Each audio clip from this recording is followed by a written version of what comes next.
Time for another episode of The Get Up. What's the Get Up?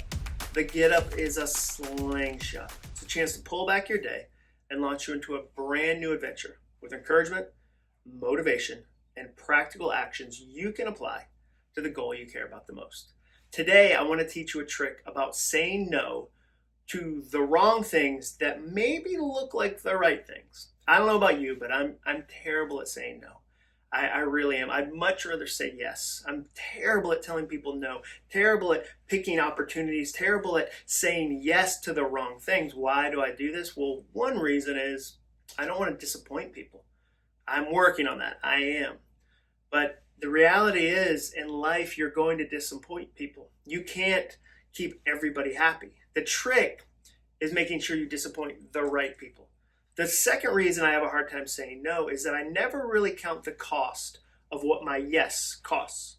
For instance, if I say yes to the wrong thing, I've accidentally said no to something else because I have this very limited amount of yeses that I get to use in my life. And when I give them out to the wrong things, I take them away from the right things. And sometimes I don't count the cost of that until much later, until it's too late.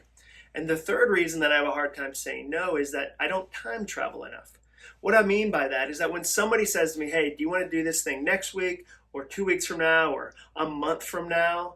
That time feels fictional. I never time travel to that moment and go, okay, do I really want to do that then? It feels a long way off and I go, sure, as if by the time I get to that time, that person, the me in the future, will have tons of free time and will be so glad I'm doing that. I told a friend that one time, and he told me a trick that I'm going to teach you today, and it's really, really simple. And I don't know where he heard it, but I know I didn't create this trick. I just love using it, and I think you're going to love using it too. This is what my friend said.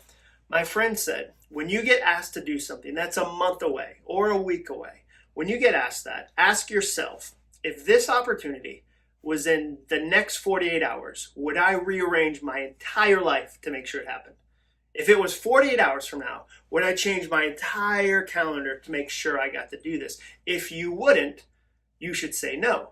You see, that's what's really happening. Even though something is a month away, you're rearranging your entire calendar to do it. It just doesn't feel that way because a month feels fictional. 4 weeks away feels fictional. But what you're doing is you're putting a huge rock in the river of your day a month from now, and the rest of your day has to kind of coast around it. You don't know you're doing that, but that's what you're doing. So ask yourself, this thing that might be a week out, 2 weeks out, a month out, if it was in 48 hours from now, if they called me up and in 48 hours I had to do it, would I change everything to do it? If I wouldn't, why am I saying yes just because something's a month out?